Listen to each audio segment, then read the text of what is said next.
যে গরম হলেই জেরত যাওয়া লাগবে। যেখানে ডাঙি পেশাব করতেছে ওর পিছনে গিয়ে খালি বলবেন নাউজুবিল্লাহ,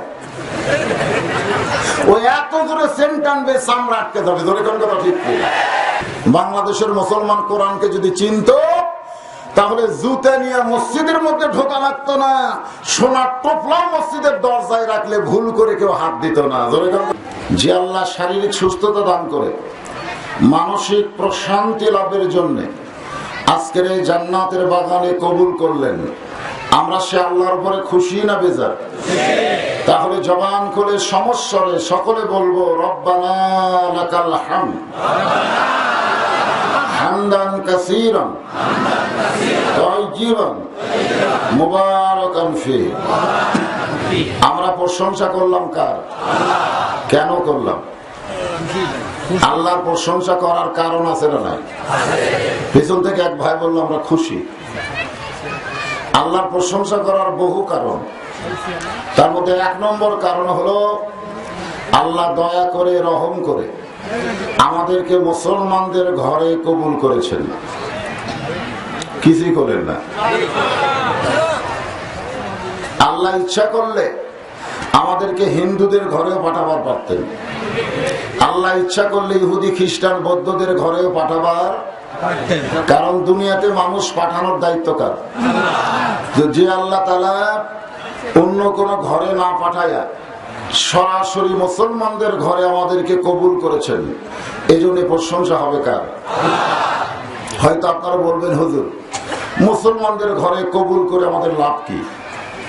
আপনারা কোরআন শরীফ পড়ে জেনেছেন অমাইয়াবতাগি গায়রাল ইসলাম দীনান ফালা ইউকবালা মিনহু। আল্লাহ এখানে বলতেছেন ইসলাম ছাড়া অন্য কোন ধর্ম কেউ যদি গ্রহণ করে লা ইউকবালা মিনহু, সেইটা কবুল করা হবে না। এই আয়াতের দ্বারা বোঝা গেল পৃথিবীতে যত ধর্মই থাক না কেন একটাই ধর্ম, তার নাম হলো ইসলাম। ধরে বলেন কথা ঠিক কি? আর সেই ধর্মের ভিতরে আল্লাহ আমাদেরকে জন্মসূত্রে মুসলমান হওয়ার মধ্যে লাভ কি? এই লাভগুলো আমাদের জানা দরকার, ঠিক কিনা বলে? আমরা অনেক সময় লাভ না জেনে ব্যবসা করি না। কোন ব্যবসা করতে গেলে আগে লাভের খোঁজ নেই যে কি লাভ হবে। জন্মসূত্রে মুসলমান হওয়ার ভিতরে লাভ হলো আল্লাহ তাআলা আমাদের নবীকে এই দুনিয়াতে প্রেরণ করেছেন শুধু নবী হিসাবে নয়, বাবা আদম থেকে ঈসা আলাইহিস সালাম পর্যন্ত যত নবী দুনিয়াতে এসেছেন তাদেরকে নবী রাসূল করে দুনিয়াতে প্রেরণ করেছেন। কিন্তু আমাদের নবী শুধু নবী নয়, আমাদের নবী হলেন আমাদের আদর্শ। এখানে নাম দিয়েছেন সিরাতুন নবী। সিরাত মানে কি এটা আমাদের জানা লাগবে, জানার দরকার আছে না নাই? 33তম মাহফিল মানে কি? 3305 দিয়ে গুণ করেন, তাহলে এত মাহফিল হয়েছে আপনাদের এই নবীর সিরাতের উপরে। আল্লাহ কোরআনে বলেছেন লাকাদ কানা লাকুম ফি রাসূলিল্লাহি উসওয়াতুন হাসানাহ। যদি তোমরা সফলতা অর্জন করতে চাও তাহলে রাসূলের আদর্শকে তোমরা গ্রহণ করে নাও। একথা কার? আমাদের নবী নিজেই বলেছেন ইন্নী, নিশ্চয় আমি, বুইস্তু, প্রেরিত হয়েছি, মুআল্লিমান, শিক্ষক হিসাবে। সুবহানাল্লাহ বলেন। আমাদের নবী হলেন শিক্ষক, আর আমরা কি? জোরে বলেন। এই ছাত্র সম্পর্কে রাসূল বলেছেন লিউতাম্মিমা মাকারিমাল আখলাক, যারা আমার মাদ্রাসার ছাত্র হবে তারা চরিত্রের সার্টিফিকেটে গোল্ডেন A+ পাবে। তাহলে আমাদের চরিত্র ভালো না খারাপ? একটা মানুষের সবচাইতে দামি সম্পদের নাম কি? আরো জোরে, জোরসে বলো মাশাআল্লাহ। আল্লাহর নবী একটা মাদ্রাসা করেছিলেন, যেরকম আপনাদের মাদ্রাসা ঠিক এরকম একটা মাদ্রাসা করেছিলেন। সে মাদ্রাসার নাম হলো দারুল আরকাম। যারা বলেন নাম কি? ওই মাদ্রাসার 1 নম্বর ছাত্র হলেন হযরত আবু বকর সিদ্দিক। তিনি কেমন ছাত্র ছিলেন? খালি মুখ দিয়ে ভালো করে হবে না, তার জানা লাগবে, ঠিক কিনা? নবীর সিরাত সম্পর্কে জানতে গেলে নবীর ছাত্র সম্পর্কে আমাদের জানা দরকার। হযরত আবু বকর রাদিয়াল্লাহু তাআলা আনহু একদিন মসজিদে নববীর মধ্যে প্রবেশ করবেন, কিন্তু দরজা দিয়ে তিনি ব্রেক করলেন। ব্রেক করার কারণ হলো মসজিদের ভিতরে যিনি বসে আছেন তিনি হলেন আমাদের নবী। ধরে কোন সুবহানাল্লাহ। শুধু নবী বসে নাই, নবীর দুই উরাতের উপরে দুইটা নাতি বসে খেলা করতেছে। এক নাতি দাড়ি ধরে টান মারতেছে, আর এক নাতি মাথার টুপি খুলে ফেলে দিচ্ছে।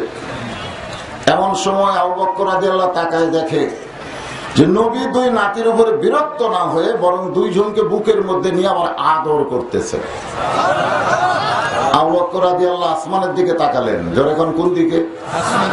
আমাদের তাকাতে হবে কোন দিকে? আমরা তো আসমানের দিকে তাকাই না, আমরা যারা বক্তা তারা চারিদিকে তাকায়, এরকম করে তাকায়। আমার বউ আমার এই ওয়াজ করার সময় বলে যে দেখে শুনে ওয়াজ করবেন। ওয়াজ তো করতে যাচ্ছেন কিন্তু দেখে শুনে ওয়াজ করবেন, কারণ দেখে শুনে ওয়াজ করলে ধরা পড়ার ভয় কম। আমি বললাম কি দেখবো? বলতেছে চারিদিকে দেখবেন, পুলিশ যেন না থাকে, থাকলেও তেলতালা ওয়াজ করবেন যেন না ধরে। র্যাব দেখবেন, বড় বড় নেতারা যদি মঞ্চে থাকে তাহলে দেখে শুনে ওয়াজ করবেন। কোন দিকে দেখবার কইছে? চারিদিকে। কোন দিকে? মানুষ যতদিন চারিদিকে দেখে কথা বলবে ততদিন সে হক কথা বলতে পারবে না। হক কথা বলতে গেলে কোন দিকে তাকান যাবে না, খালি একদিকে তাকান লাগবে। কোন দিকে? সেটা কোন দিক? তার মানে আমরা বুঝাই দিলাম আল্লাহ কোথায় আছে, নিচে না উপরে? আমরা অনেক সময় বলি না যে উপর আল্লাহর ইচ্ছায় চলতেছে, উপর আল্লাহ।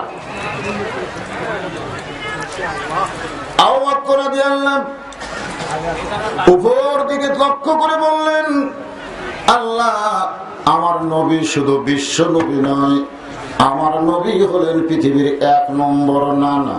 কয় নম্বর? নানা হিসাবে নবী কয় নম্বর? নবী হিসাবে কয় নম্বর? আবার তায়েফের ময়দানে কলেমার দাওয়াত দিয়া পিটন খাওয়া কয় নম্বর? আবার বদরের যুদ্ধে কাফের বেঈমানদের অস্ত্র ধরা সেনাপতি হিসাবে কয় নম্বর? আমার মদিনার প্রেসিডেন্ট হিসাবে কয় নম্বর? আবার মা খাদিজার বাড়িতে যখন দুম্বা ছাগল চড়াতেন তখন রাখাল হিসাবে কয় নম্বর? মানে যে দিকে যাব আমাদের নবী হলেন কয় নম্বর? তো আপনারা 1 নম্বর ধরবেন না 2 নম্বর ধরবেন? আজকে বাংলাদেশের অনেক মুসলমান 1 নম্বর নেতা না ধরে 2-4 নম্বর নেতা ধরতেছে। যেরকম কথা ঠিক। হ্যাঁ, যারা এখানে বসে আছেন সিরাতুন নবী মাহফিল, এমন সময় হযরত ওমর মসজিদ নববীর মধ্যে প্রবেশ করবেন, কিন্তু ভিতর দিকে তাকায়া আবু বকরকে বললেন, ভাইজান আপনি দরজার দাঁড়িয়ে আছেন কেন জানতে চাই। আবু বকর বলেন, ওমর দেখো না ভিতরে কি হচ্ছে। ওমর ফারুক বললেন, এই 2টা সন্তান বড় বেয়াদব হয়ে গেছে, এরা সব সময় নবীকে কষ্ট দেয়। এই 2টা সন্তান কি হয়ে গেছে? বেয়াদব। এরা সব সময় নবীকে কষ্ট দেয়। সঙ্গে সঙ্গে আবু বকর এভাবে শাহাদত আঙ্গুলি তুলে বললেন, ওমর যেই কথা একবার বলেছো এই কথার দ্বিতীয়বার বলো না। কয়বার বলছো? এই কথার দ্বিতীয়বার বলো না। ওমর ফারুক ভয়ে 3 ধাপ পিছনে গেছেন। কেন ভয় করছেন? কারণ নরম মানুষ যদি গরম হয় তাকে থামানো কঠিন। কঠিন না? আল্লাহ নবী বলেছেন আমার 4 জন সাহাবী হলে 1 নম্বর। সাহাবীরা বললেন, হুজুর 4 জন কেমনে 1 নম্বর হয়? রাসূল বললেন, নরমে 1 নম্বর আবু বকর, গরমে 1 নম্বর ওমর, সম্পদে 1 নম্বর ওসমান, আর জ্ঞানে 1 নম্বর আলী। তাহলে নরমে 1 নম্বর কে? আর গরমে? তাহলে কোন মানুষ গরম হয়েছে? নরম হয়েছে না গরম হয়েছে? নরম মানুষটা বলতেছে, ওমর যেই কথা একবার বলেছো সেই কথার দ্বিতীয়বার বলো না। ওমর ফারুক চমকে গিয়ে বলেন, আবু বকর ভাই আপনি নরম মানুষ, এত গরম হলেন কেন জানতে চাই। আবু বকর, ওমর সব সময় নরম থাকা যায় না, মাঝে মধ্যে নরমকেও গরম হতে হয়। সব সময় কিন্তু নরম থাকা যাবে না। আমরা বাংলাদেশের মানুষ এত নরম হয়ে গেছি যে 25 টাকার পেঁয়াজ 250 টাকায় গেছে, তাও আমরা গরম হইনি। ধরে আমরা গরমই হইনি। মানে আমাদেরকে কে যেন ভয় দেখাচ্ছে যে গরম হলেই জেলত যাওয়া লাগবে, ওই ভয়ে আর আমরা গরম হই না। ধরে কথা ঠিক কিনা? সবসময় নরম থাকলে চলবে না। আপনি যদি সবসময় নরম থাকেন তাহলে আপনার ঘরের মধ্যে ভারতের পূজার বাদ্য বাজবে। আজকে পুরুষ মানুষেরা নরম থাকার কারণে মা বোনেরা স্টার জলসা জি বাংলা দেখতেছে। ধরে কোন ঠিক কি? আর এইটা দেখার কারণে আপনারা জানেন ভারতের নাটক যখন শুরু হয় প্রত্যেকটা নাটকের মধ্যে পূজা আছে না নাই? তাহলে আপনি মুসলমান, আপনার ঘরে কোরআন তেলাওয়াত হবে, আপনার ঘরে নামাজ হবে, জিকির হবে, সেই ঘরে এখন লোল লোল করে পূজার বাদ্য বাজতেছে। আপনি বলেন তো কেন ভারতের চ্যানেল বাংলাদেশের ঘরে ঢুকলো? আপনি নরম, আপনি গরম হলেন না। আজকে এশার নামাজ আপনি মসজিদে পড়বেন আর আপনার ঘরের মধ্যে পূজার বাদ্য বাজবে, আবার নাটক দেখার পরে ওই বউকে নিয়ে একই কম্বলের তলে ঘুম পাড়বেন। আপনি দোয়া করেন জান্নাতে যাব, অত সহজ না। কারণ কু আনফুসাকুম ওয়া আহলিকুম নার, জাহান্নামের আগুন থেকে বাঁচলে একা স্বামী বাঁচবে না, বউকে নিয়ে বাঁচা লাগবে। ঠিক কিনা বলেন? যে মায়ের আজকে ওয়াজ শুনতে এসেছে, আমি সেই মায়েদের জন্য ওয়াজ করব। এর আগে আমি যতবার এখানে এসেছি মাকে আমি ফাঁকি দেই নাই, মেয়েদের ওয়াজ থাকি। ধরে কোন ঠিক কিনা? আজও ওয়াজ হবে, তবে একটা শর্ত হলো আপনাদের মাঝে মধ্যে একটু গরম হওয়া লাগবে। আপনি বাবা হয়ে মসজিদে ফজরের নামাজ পড়েন আর আপনার 20 বছরের ছেলে ল্যাপের মধ্যে ঘুম পাড়ে, আপনি মনে করতেছেন আমি নামাজ পড়ে জান্নাতে যাব, এত সোজা না। অন্তত মুয়াজ্জিনের আজান যদি আপনার ছেলের কানে না যায়, আপনাকে দরকার হলে ঘরের দরজায় আর একবার আজান দেওয়া লাগবে, আর একবার। এটা হলো গরমের আজান। যদি কোন কিসের আজান? মুয়াজ্জিন যেটা দিচ্ছে সেটা কি? সেটা হলো নরম আজান। আপনাকে দেওয়া লাগবে গরমের আজান। দরজায় দাঁড়িয়ে বলতে হবে, তুই কি মুসলমানের সন্তান না হিন্দুর সন্তান? মসজিদে আজান হয়ে গেল, আমি বাবা চেতন পাই, তুই ছেলে চেতন পাস না কেন? ওরে উঠে নিয়ে যদি মসজিদে গিয়ে নামাজ পড়াতে পারেন, ফেরেশতা বলবে আল্লাহ খবর কি? আল্লাহ বললেন বাপ বেটা দুই ধরে জান্নাতি। তাহলে মাঝে মধ্যে গরম হওয়ার দরকার আছে না নাই? আজকে আমাদের বাংলাদেশে সব মুসলমান নরম হয়ে গেছে, অন্যায় দেখলেও কথা কয় না। আপনারা বলেন তো, অন্যায় কেউ যদি করে আর কেউ যদি দেখে কিছু না বলে, পাপ কি শুধু একজনের হয় না দুইজনের হয়? একজন দাঁড়ায় পেশাব করতেছে, আপনি কিছুই বলতেছেন না, আপনি কিছুই বললেন না, ও দাঁড়িয়ে পেশাব করলো। আচ্ছা, আপনি ওকে কিছু না বলবার পারলেও যেখানে দাঁড়িয়ে পেশাব করতেছে ওর পিছনে গিয়ে খালি বলবেন নাউযুবিল্লাহ, ও এত জোরে সেন্ট টানবে চামড়া আটকে যাবে। ধরে কোন কথা ঠিক কি? তাহলে দাঁড়ায় পেশাব করে এটা সুবহানাল্লাহ না নাউযুবিল্লাহ? এই নাউযুবিল্লাহ কি আপনি বলতে পারবেন না? নাউযুবিল্লাহ বললেও কি পুলিশ ধরবে নাকি? পুলিশ এবং র্যাব ধরার কথা আলাদা। আপনি যতই সুবহানাল্লাহ পড়েন, আলহামদুলিল্লাহ পড়েন, নাউযুবিল্লাহ পড়েন, এগুলো বললে কেউ কিছু বলবে না। কোনটা বললে ওরা রাগ করবে সেটা আমি ওয়াজের ফাঁকে ফাঁকে বলবো, অসুবিধা নেই।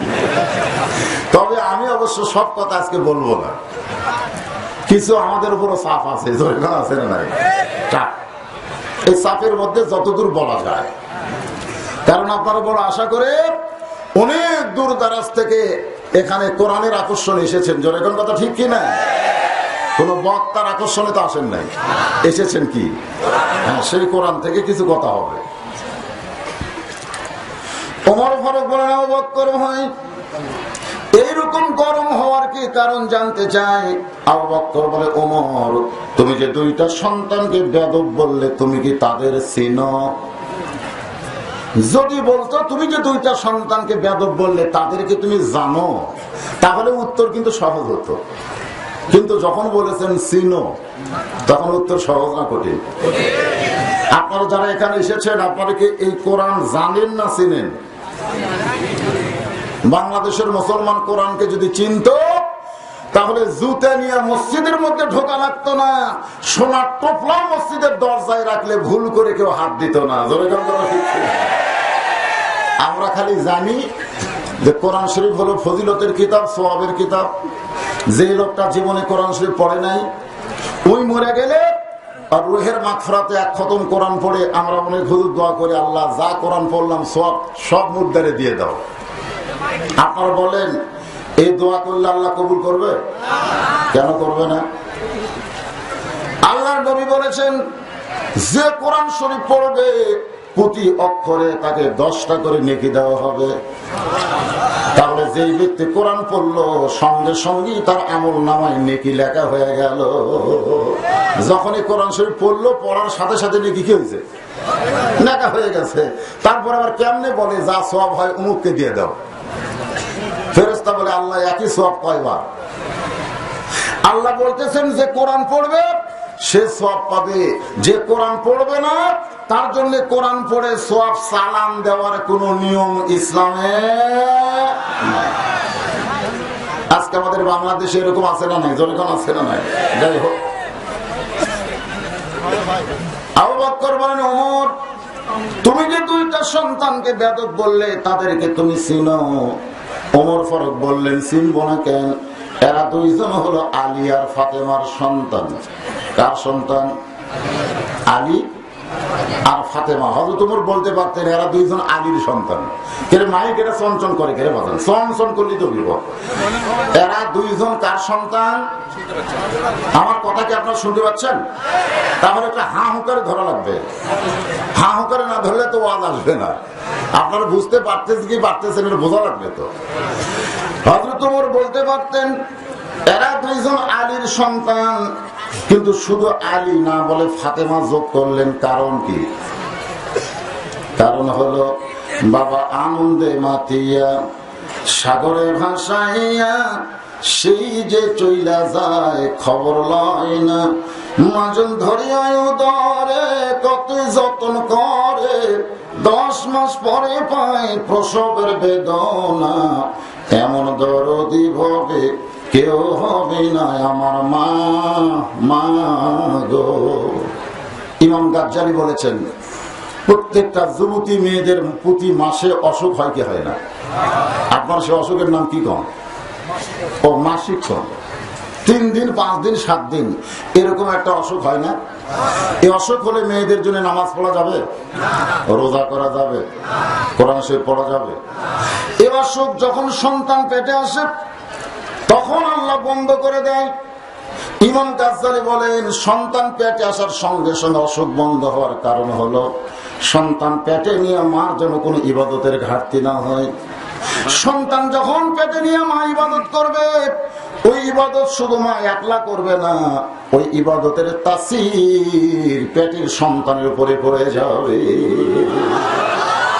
মা যখন রুকু থেকে সেজদা করে তখন পেটের বাচ্চা কিন্তু পেটের মধ্যে এরকম কি হয়, একটু আঁটোসাঁটো হয় না? পেটে বাচ্চার উপর চাপ পড়ে। ফেরেশতা বলতেছে আল্লাহ তোমার বান্দি নামাজ পড়ে কিন্তু পেটের বাচ্চার কি কষ্ট হয় না? আল্লাহ বলে ফেরেশতা সাক্ষী থাকো, যেই মা পেটে বাচ্চা নিয়ে নামাজ পড়লো এই মা শুধু নিজে নামাজ পড়লো না, পেটের বাচ্চাকেও নামাজের ট্রেনিং দিয়া দিল। আজকে যারা নামাজ পড়ে না আপনি খোঁজলা দেখবেন ও যখন মায়ের পেটে ছিল তখন মা নামাজ পড়েনি। পেটের বাচ্চা নিয়ে মা যদি রোজা রাখে ওই বাচ্চা কোনোদিন হোটেলের দরজাত কালো পর্দা দিয়ে ভিতরে ঢুকবে না, কারণ মা রোজা রাখলে পেটের ভিতরে বাচ্চা রোজা ট্রেনিং পায়। এই জন্য একজন নেপোলিয়ান বলেছে তোমরা যদি ভালো একটা সন্তান চাও তাহলে ভালো একটা বাপের দরকার, নাকি? আরো জোরে বল কিসের দরকার? মা যদি ভালো হয় সন্তান আল্লাহর ওলি হয়ে যায়। আমার মায়েরা যারা পর্দার অন্তর আছেন একটু মনোযোগ দিয়ে শুনবেন। ওমর ফারুক বললেন এরা 2 জন আলী আর ফাতেমার সন্তান। আবু বকর ওমর শুধু আলী ফাতেমার সন্তান বললে হবে না, এদের আরো পরিচয় আছে। ওমর ফারুক বললেন কি পরিচয়? আবু বকর বললেন ওমর এখন তুমি বলো কত বছর বয়সে ঈমান গ্রহণ করেছো? ওমর ফারুক বললেন 27 বছর বয়সে। আবু বকর বললেন আমি 35 বছর বয়সে ঈমান গ্রহণ করেছি। বলো তোমার ঈমান গ্রহণ করার আগে তুমি কি ছিলে? ওমর ফারুক বলেন আমি কাফের ছিলাম। আবু বকর বলে আমিও কাফের ছিলাম, তোমার জীবনের 27 বছর তুমি কুফুরি হালে কাটাইছো, আমার জীবনের 35 বছর আমি কুফুরি হালে কাটাইছি। যে দুইটা সন্তানকে বেয়াদব বলতেছো এরা জান্নাতি হয়ে জন্মগ্রহণ করেছে। ওমর ফারুক বলে আবু বকর ভাই এই চিন্তা আমি কোনোদিন করি নাই। আবু বকর বলে ওমর ভাবিয়া করিও কাজ, করিয়া ভাবিও না। কোন কথা বলার আগেই চিন্তা করা লাগবে, কথা বলার পরে আর চিন্তা করা যাবে। আমাদের কথাগুলো আগে যেখানে ওয়াজ করতাম সেখানে শেষ হয়ে যেত, কিন্তু এখন এই যন্ত্রগুলো এসে ইউটিউবে ওয়াজ যায়, কোনো কথা মার দেওয়ার বুদ্ধি নেই। আমার একটা ওয়াজ ছিল 2007 সালে 8 সালে, ওয়াজের মধ্যে ঘটনা হলো চোরও যা পুলিশ হয় তাই, চোর চুরি করে পুলিশ চাঁদা খায়। আপনার এই ওয়াজ শোনেন নাই? চোর পুলিশের ভূতাভূতি। আমাকে বগুড়া এসপি সাহেব ধরে নিয়ে গেল, ধরে নিয়ে বলতেছে আপনি চোর আর পুলিশকে এক করলেন কেমনে? চোরও যা পুলিশ হয় তাই। আমি বললাম এই কথা তো আমি বলি নাই। যেই বলছি বলি নাই, তখন আমার ওয়াজ নিয়ে এসে বলতেছে দেখেন। আমি বললাম আমার খেয়াল নাই তো। আমি তখন থেকে চিন্তা করেছি ভাবিয়া করিও কাজ, করিয়া ভাবিও না। প্রত্যেকটা কথা রেকর্ড হচ্ছে, তোর এখন কথা ঠিক কিনা। সবচাইতে বড় রেকর্ড কোনটা? তোমার দুই কান্দে দুই মোহরি লেখিতেছেন ডায়েরি, দলিল দেখে রায় দিবে, টাকা পয়সার নাই কারবার, মনের ঘরে তালা দিয়া চাবি নিয়ে আসেন সাই, আমি অধম শব্দ কি তার হুকুম ছাড়া বাইরে যাই, হুকুম ছাড়া বাইরে যাই। মনরে পারাপারে থাকলে তারা সঙ্গে নিও গাড়ি ভাড়া, জবাবদিহি করতে হবে ধরলে টিকিট কালেক্টর। সবাই বলেন আছেন আমার মুক্তার, আছেন আমার বারিস্টার, শেষ বিচারের হাইকোর্টেতে তিনি আমায় করবেন পার, আমি পাপী তিনি। মাশাআল্লাহ, এগুলা ভালো গান তো এখন আর হয় না, তা আপনাদের মনে আছে বোঝা গেল। তাহলে হাসান হোসেন হলো কি জন্মসূত্রে জান্নাতি, আর আমরা কি? আমরা হলাম জন্মসূত্রে মুসলমান। এই জন্য প্রশংসা হবে কার? আরো জোরে, জোরসে বলুন। আল্লাহর প্রশংসা করার 2 নম্বর কারণ হলো আল্লাহ আমাদেরকে বিশ্ব নবীর উম্মত করে দুনিয়াতে প্রেরণ করেছেন, বিশ্ব নবীর উম্মত হিসাবে কবুল করেছেন। বিশ্ব নবীর উম্মতের মধ্যে লাভ না লস? তাহলে আমার সঙ্গে সকলে বলেন নবী না হয়ে দুনিয়ার, না হয়ে ফেরেশতায় আল্লাহর, হয়েছি উম্মত আপনার, তার তরে শুকুর। তার তরে শুকুর কি 1000 বার আলহামদুলিল্লাহ। আর আল্লাহর প্রশংসা করার 3 নম্বর কারণ, এটাই শেষ। বহু কারণ আছে, আমি 3টা বললাম আর কি। যে কোরআনের ওয়াজ শুনতে এসেছেন, এই কোরআনে কোনো ভেজাল, ধোঁকা, গোজামি। আচ্ছা, এতগুলো মানুষের মধ্যে সবাই নাই নাই করলেন না কেন? আল্লাহ কি সবাইকে জবান দেয়নি? জোরে কাম দিয়েছে কি দেয় নাই? এই কোরআনে কোনো ধোঁকা, এই কোরআনে কোনো গোজামিল, এই কোরআনে কোনো সন্দেহ। এই যে 3 বার নাই নাই কইলেন, ফেরেশতা বলে আল্লাহ যারা নাই নাই কইল তাদের পুরস্কার কি? আল্লাহ বললেন তাদের পুরস্কার হলো তাদের জীবন থেকে আমি জাহান্নামকেও নাই করে দিলাম। এখন আসেন সেই কোরআন থেকে আমরা আলোচনা শুনবো। আমার মা বোনেরা যারা বসে আছেন, আপনারাও কান লাগাবেন।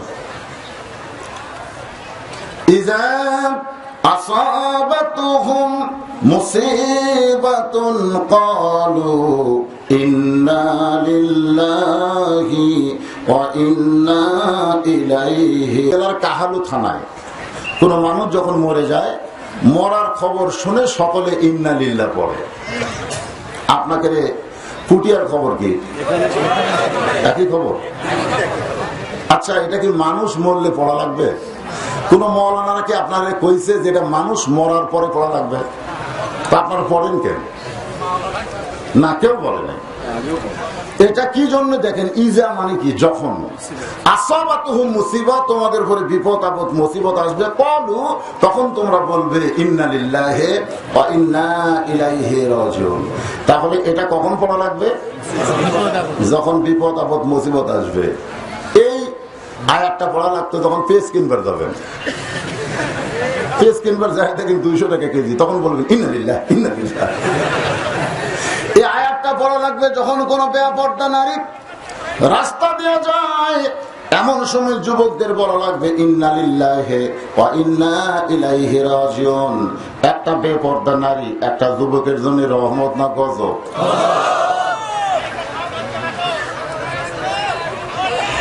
এই ওইদিকে যাও, মাইকলা ভাইদের বলবো ওই সাইডে যান, ওদিকে বলতে সাউন্ড হয় না। এখন আসেন আমি আপনাদের কাছে প্রশ্ন করি, আমরা মানুষ মরার পরে এটা কেন বলি? এই বলেন, আপনারা এতদিন ধরে বলেননি তো, মানুষ মরার পরে আমরা কেন বলি? মানুষ মরার পরে বলার কারণ হলো আমাদের কাছে মরাটাই হলো সবচাইতে বড় বিপদ।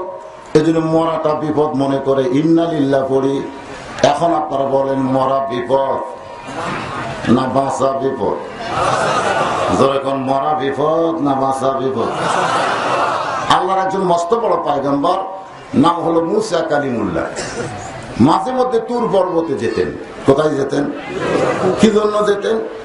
আল্লাহর সঙ্গে কথা বলতেন। আমাদের নবী বলেছেন, মুসা নবী তুর পর্বতে গেলে আল্লাহ যেমন খুশি হয়, আমার উম্মতেরা দৈনিক 5 বার মসজিদে নামাজ পড়তে গেলে একই খুশি হয়। মুসা নবী তুর পর্বতের কিনারায় দাঁড়িয়ে আছে, আল্লাহ ডাকতে বলে, মুসা তোমার খবর কি? মুসা বলতেছে আলহামদুলিল্লাহ। মুসা বলতেছে, আল্লাহ আপনার খবর কি? আপনারা বলেন তো, আল্লাহ বর্তমানে কেমন আছে? ভালো আছে?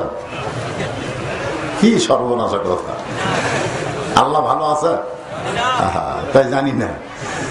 বিশ্বের মুসলমানকে যেভাবে ইহুদি খ্রিস্টান নাস্তিকেরা নির্যাতন করতেছে, এরপরেও মনে হয় আল্লাহ ভালো আছে নাকি? আপনারা বলেন তো, আল্লাহর একমাত্র দিনের নাম কি? আরো জোরে। বর্তমানে গোটা পৃথিবীতে সবচেয়ে নির্যাতিত কারা? মুসলমান। সুবহানাল্লাহ। আমাদের দেশে তো ইসলামের কথা অনেক না, বাঙালি 80% মুসলমান, আমরা বাঙালি হয়ে গেছি। বাঙালি ও বাঙালি, আমাদের এলাকার যে আড়িয়া ছড়ায় তা কয় বাঙালি, আড়িয়া গরু ছোড়ালে হয় বাঙালি। খালি মক মক করে, কিন্তু সাহস কম। তো যাই হোক, আমরা বাংলা ভাষা বলি বলে আমরা বাঙালি, ঠিক কিনা বলে? আসে একটু মনোযোগ দিবেন। মুসা বলতেছে, আল্লাহ আপনার খবর কি? আল্লাহ বলে, মুসা আমার খবর যদি জানবার চাও, ইযহাব ইলা ফিরাউন ইন্নাহু তাগা। আয়াতটা খেয়াল করবেন। আল্লাহ বলতেছে, মুসা আমি আল্লাহ কেমন আছি যদি জানবার চাও, তাহলে ফেরাউনের কাছে যাও। জোরে কোন, কার কাছে যাও? আল্লাহ কেমন আছে বর্তমানে এইটা যদি জানবার চান, তাহলে কোন জায়গায় গেলে বোঝা যাবে আমাদের সে জায়গায় যাওয়ার দরকার আছে? আছে? যাবেন? যাবার পারবেন? আগেই লেখা আছে প্রবেশ করা নিষেধ, বিনা অনুমতিতে প্রবেশ করা নিষেধ। এটা সংরক্ষিত এলাকা, সংরক্ষিত এলাকা, এখানে সাধারণ প্রবেশ করতে পারবে না। মুসা বলতেছেন, আল্লাহ আমি আপনাকে একটা প্রশ্ন করতে চাই। আল্লাহ বলে, মুসা কি প্রশ্ন করবে? মুসা বলতেছে, আল্লাহ আমার যা আছে আপনার তা নাই। আল্লাহ বলে, মুসা তোমার এমন কি আছে যে এটা আমি আল্লাহর নাই? মুসা বলতেছে, আল্লাহ আপনি চিন্তা করে দেখেন, আমার যা আছে আপনার তা নাই। আল্লাহ বলে, মুসা তোমার এমন কি আছে যে এটা আমি আল্লাহর নাই? মুসা বলতেছে, আল্লাহ আমার মৃত্যু আছে, কিন্তু আপনার মৃত্যু না। আপনারা বলেন তো, আল্লাহর মৃত্যু আছে? তাহলে আমরা বাঁচার দরখাস্ত কার কাছে লিখবো? আজকে যদি কেউ মনে করে আমি ফাঁসির আসামি, রাষ্ট্রপতির কাছে বাঁচার দরখাস্ত লিখলে রাষ্ট্রপতি আমাকে মাফ করে দিলে ফাঁসির দণ্ড মওকুফ হবে। আপনার বলেন তো, ফাঁসির দণ্ড মওকুফ হবে কিন্তু মৃত্যুর দণ্ড এই জোরে কান মওকুফ হবে? রাষ্ট্রপতি ফাঁসির আসামিকে মাফ করে দিল, ওই এখন হুররে আনন্দে চলে যাচ্ছে বাড়িতে। ওই যে বাড়ি দেখা যাচ্ছে আর মাত্র 1 কিলো। ইতিমধ্যে সামনে একজন দাঁড়ায় বলতেছে চল যাই। তখন বলতেছে কোথায় যাব? আমার তো ফাঁসির দণ্ড মওকুফ হয়ে গেছে, আমি বাড়ি যাচ্ছি। বলে আমার নাম হলো ইব্রাহিম, আল্লাহ তোর জান কবজ করার জন্য আমাকে পাঠাইছে, এখন কি করবি? তখন সে আফসোস করে বলে সর্বনাশ, কার কাছে দরখাস্ত লিখছি রে। এই জন্য যারা প্রকৃত মুসলমান হবে তাদের বিশ্বাস করা লাগবে আমাদের মৃত্যু আছে না নাই। আরো জোরে বলেন। মুসা বলতেছে আল্লাহ আমার মৃত্যু আছে কিন্তু আপনার মৃত্যু নেই। আল্লাহ বলে মুসা মৃত্যু তোমার কাছে কেমন মনে হয়? মুসা বলতেছে আল্লাহ দুনিয়ার জীবনে যত নিয়ামত দান করেছেন তার মধ্যে 1 নম্বর নিয়ামতের নাম হলো মৃত্যু। সুবহানাল্লাহ। আপনার কি আমার কথা বুঝতে পারতেছেন? দুনিয়ার জীবনে যত নিয়ামত দান করেছেন তার মধ্যে 1 নম্বর নিয়ামতের নাম হলো মৃত্যু। মুসা বলতেছে আল্লাহ আমাকে আপনি যা দিয়েছেন তার মধ্যে 1 নম্বর নিয়ামতের নাম কি? আল্লাহ কয় মুসা মানুষ মরবার চায় না, সেই মৃত্যুটা তোমার কাছে 1 নম্বর নিয়ামত মনে হওয়ার কারণ কি? মুসা বলতেছে আল্লাহ কারণ হলো 3টা। জোরে বলেন কয়টা? 1 নম্বর কারণ হলো না মরলে জান্নাতে যাওয়া যাবে না। আমরা যদি জান্নাতে যাওয়ার চাই তাহলে মরার দরকার আছে না নাই? কারা কারা জান্নাতে যাবেন আল্লাহকে একটু হাত দেখান। যারা জান্নাতে যাবেন লিল্লাহি তাকবীর। এখন আপনারা বলেন জান্নাতে যাওয়ার জন্য হাত তুললেন, এখন যদি আল্লাহ বলে জান্নাতে যাও, এখন যদি আল্লাহ বলে জান্নাতে যাবার চাইলে যাও, তো আপনারা কেমনে যাবেন? জোরে কোন? না মরলে জান্নাতে যাওয়া যাবে? তাহলে জান্নাতে যাইতে গেলে কি চাই? আপনারা বলবেন মরতে চাই। জান্নাতে যাইতে গেলে কি চাই? আরো জোরে জোরসে বলুন। কি দেখতেছেন আপনারা? কি মিছিল করলেন? সুবহানাল্লাহ। এখানে ফেরেশতা আছে না নাই? এই ফেরেশতারা চমকে চমকে উঠতেছে যে আল্লাহ জীবনে কত মাহফিলে গেলাম, মরতে চাই মরতে চাই, মিছিল তো শুনি নাই। আজকে ধোবা পড়ার মাহফিলে তোমার বান্দারা কি পাগল হলো? এরা মরবার চাই কেন? আল্লাহ বলে ফেরেশতা তোমরা সাক্ষী থাকো, যারা মরতে চাই মিছিল করলো, আমি আল্লাহ তাদেরকে জান্নাতি হিসাবে কবুল করে নিলাম। তাহলে মরাটা আমাদের জন্য ভালো না খারাপ? বাংলাদেশের মানুষ মরবার চায় না বলে বাতিলের সঙ্গে আপোষ করে বেঁচে আছে। তাহলে একটাই কারণ, জীবন বাঁচান ফরজ, যেভাবেই হোক আমার বাঁচা লাগবে। আপনি যত চেষ্টা করেন আপনি কি বাঁচতে পারবেন? এই বাংলাদেশে 3টা রহমান প্রেসিডেন্ট থাকা অবস্থায় মরছে।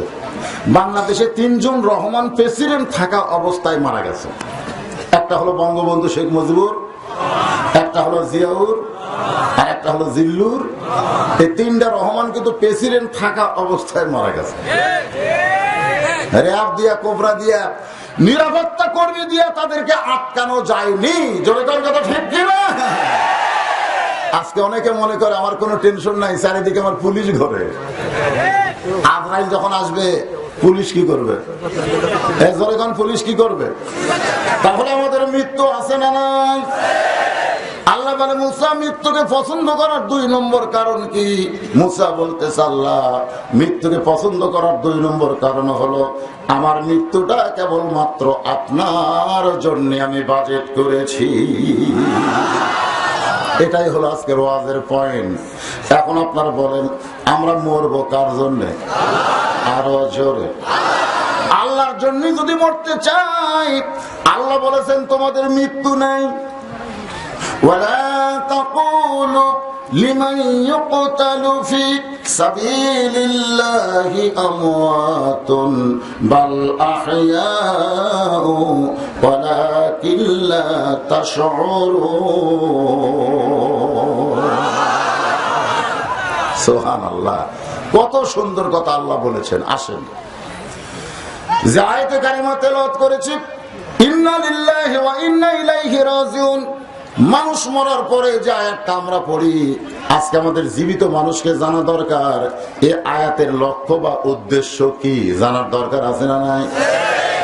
আমি আমার মা বোনদের জন্য 4টা লাইন ওয়াজ করার পরে আবার ফিরে আসতেছি। 3টা কারণের মধ্যে 2 নম্বর কারণে কথা চলতেছে, ধরে কোন কয় নম্বর? কিন্তু মা বোনদের ধৈর্য কম না বেশি? আমি এখানে শুনলাম 5 দিন ব্যাপী মাহফিল হচ্ছে, এখন পর্যন্ত কোন বক্তা মা বোনদের জন্য তেমন ওয়াজ করেনি। এই জন্য আজকে আমি একটু 4টা লাইন ওদের ওয়াজ করার পরে আবার আপনাদের কাছে ফিরে আসতেছি। অসুবিধা আছে? গভীর রাত্রে আল্লাহর নবী ডান হাতখানা বুকের মধ্যে নিয়ে খাদিজাতুল কুবরা ফুফায় ফুফায় কাঁদতেছে। আল্লাহ নবী ঘুম থেকে চেতন পেয়ে বলে, খাদিজা, আমি নবী ঘুম পাড়ি, দুনিয়ার সবাই ঘুম পাড়ে, আর আপনি এমন করে কাঁদেন কেন? খাদিজা বলে, রাসূলুল্লাহ, আপনাকে নিয়ে একটা জায়গায় আমি যাবার চাই। খাদিজা বললেন, ইয়া রাসূলুল্লাহ, কষ্ট মনে না করলে আপনাকে নিয়ে একটা জায়গায় যাবার চাই। রাসূল বললেন, আমার কোনো আপত্তি নাই, কারণ মা খাদিজা যখন দুনিয়াতে জীবিত ছিলেন আল্লাহ নবীর দ্বিতীয় কোনো বিবি ছিলেন না, ওই একটাই মাত্র বিবির নাম হলো তার খাদিজা। খাদিজাকে আল্লাহ রাসূল অত্যন্ত মহব্বত করতেন। কারণ হলো আমরা যখন বিয়ে করেছি তখন বউকে আমাদের হাতে তুলে দিয়েছে। জোরে কোন কথা ঠিক কিনা?